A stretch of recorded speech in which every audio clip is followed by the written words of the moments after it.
Hey mga bros, may balita nga tayo dito po sa mga bigating players na ito na katulad ni Mikey Williams and Cedric Berfield. Paano ba naman kasi mga bros?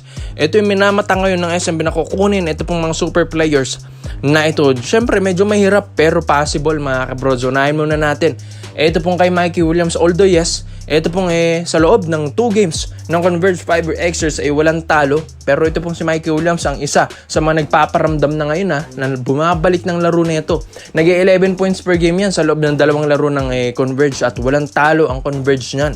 Dahil ito pong si Mikey Williams, talagang makikita mo na bumabalik na talaga yung laro na ito. At nakikita rin na yan ng SMB mga kabrods. At kaya nga gustong kunin yan ng San Miguel Beermen dahil kapag ito'y bumulusok na yung laro, mga kabrods, medyo tataas na yung value niyan ni Mikey Williams. Kaya habang ngayon pa lang mga kabrods ay gusto na nilang kunin at offer ng magandang trade ito pong Converge Fiber Xers dahil alam nila na malaking tulong yan ito pong si Mikey Williams at dito yan bubulusok yung laro niyan mga kabrods dito sa San Miguel Beermen. Ngayon pa lang kasi nakikita na natin na kondisyon na ito pong si Mikey Williams nung bumalik kasi ito dito sa PBA medyo nangangapa pa yan sa Converge Fiber Xers hindi katulad ng mga ginagawa na ito sa TNT tropang giga dati na nagkaroon ng 2 kampyonatong TNT at 2 doon finals MVP lang naman siya mga kabrods. Kaya dyan din makikita mo na talaga malakas ito pong si Mikey Williams. Talagang kinakapalang niya ang laruan niya mga kabrods pero ngayon parang nakakapa na niya. Kaya medyo delikado ng Converge ngayon dahil malakas na ito pong si Mikey Williams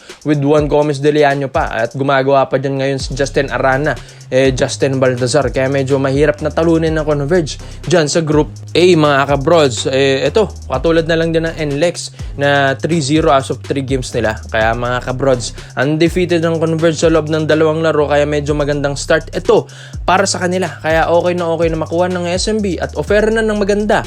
Ito pong Converge para makuha nila si Mikey Williams kung sakali man at papayag ang Converge yan. Kaya at ito pa mga kabrods, Cedric Berfield. Alam natin na tinake-down na rin ito ni San Miguel Beermen Management na kukunin talaga nila si Cedric Berfield. Hindi naman sila talaga umuo yan.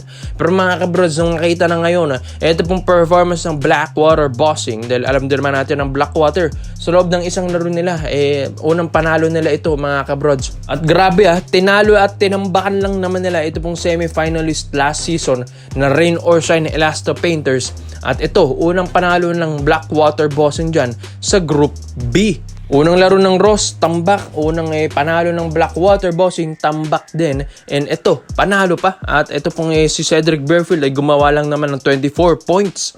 Mga kabrods. Kaya okay na okay Ito pong mga teams na ito, buti nag-excel na sila. At ito, may mga kanya-kanyang star players.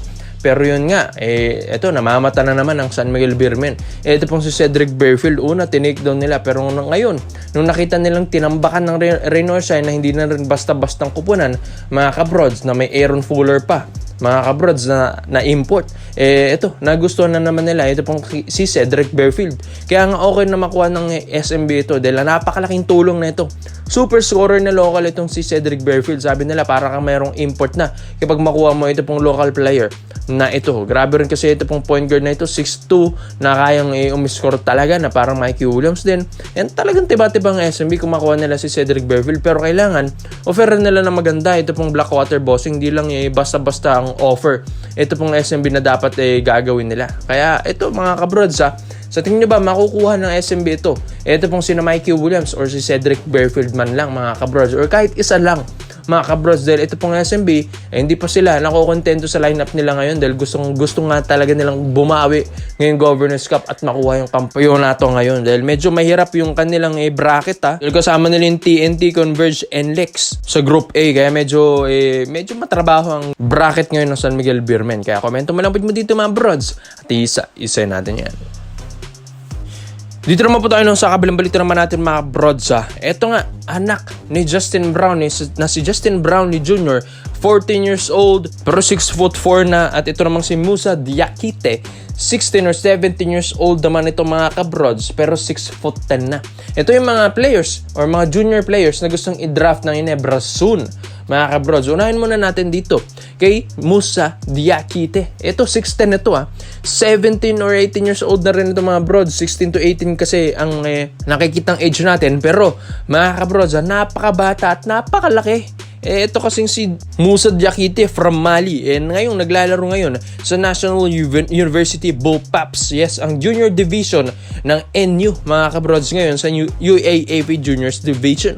Ito, center or import or big man ito ng NU mga kabrods. Pero yun nga, sabi nila, kung madadraft pa ba ito sa PBA dahil syempre hindi naman ito may lahing Pinoy mga kabrods. Pero yun nga, hindi natin malaman dahil yung sa mga residency ngayon mga kabrods dito sa Pinas as an local player ka, parang nangyayari na maski sa ibang bansa, di ba? Yung ibang mga residency doon kapag doon ka nag-aral at ilang years ka nag-aral, ilang years ka nag-college doon, katulad na lang ng mga ibang NBA players na naglalaro rin sa kanilang bansa, di ba mga kabrods, na residency lang ang nangyari kaya naging local sila doon. Kaya ito rin yung gustong gawin ng Ginebra dito kay Moussa Diakite at nakaabang sila dito sa batang ito dahil high school pa lang ito sa NU ilang years pang residency nito mga kabrods, talagang makukuha na niya yan. At magka-college pa ito, ilang years pa yun, di ba mga brods? 6'10 ito, lalaki pa kung sakali dahil syempre ang lalaki naman hanggang 21 yan tatangkad. At ito, mga kabrods, gumagaling pa kahit pa paano ito pong si Moussa Diakite, hindi lang basta-basta malamya. Dahil itong 16 under tournament nila, nag-average ito ng almost 18 points per game with 12 rebounds per game. Tapos may signature game pa siya na 29 points, 27 big rebounds para makausad dun sa finals ticket game nila. So grabe rin ito pong mga ginagawa ni Moussa Diakite, hindi rin biro mga kabrods At ito naman sa UAAP 19 under tournament nila, siya yung nanalo ng Rookie of the Year. And grabe rin mga kabrods, may mga tough finals game pa yan. Ito pong si Moussa Diakite kaya gustong-gusto na ito ng Ginebra na makuha ito pong big man na ito. At ito pa mga kabrods, ito nakakalimutan na natin, Justin Brownlee Jr. Ito naman kasi mga kabrods, syempre, ito sikat na ito. Kilalang kilala na as anak ng isang PBA legend ng import ng Ginebra na si Justin Brownlee. Itong si Justin Brownlee Jr. mga kabrods, 6'3 or 6'4" na. Pero 14 years old pa lang mga brods. Pero makikita natin na yung performance na ito ni JB Jr. mga kabrods, gumaganda. Gumagaling parang veterano na. Paano ba naman kasi sumasabi na rin ito sa training camps ng Ginebra. At sabi nga nila, talagang lumakas na parang na huminog na yung laro nito. Itong anak ni Justin Brownlee. Kaya malakas ito mga brods. At ito yung gustong kunin ng Ginebra in the future mga kabrods, kung maging import man or kung maging local man. Dahil ayon dun sa reports and rumors natin, NBA Dream ang gusto talagang i-reach ng anak ni Justin Brownlee mga kabrods. Possible naman, magaling shifting na point guard ngayon, dumadakdak pa mga kabrods. Nagpo-posterize pa ito, grabe yung hustle nito sa laro, yung physicality na rin nito sa laro. Parang Justin Brownlee parang papa na rin niya mga kabrods, pero sa murang edad lang. Grabe mga brods, diba? Kaya ito, magandang future ng Ginebra kung talaga makukuha talaga nila itong mga as a local.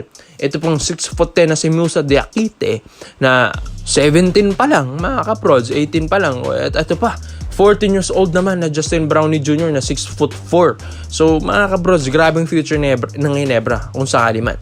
Kaya ikaw, komento mo lang po mo dito mga brods at isa-isa natin yan. Salamat po sa panonood mga brods. This is for Basketball Trade Option lang. I'm out.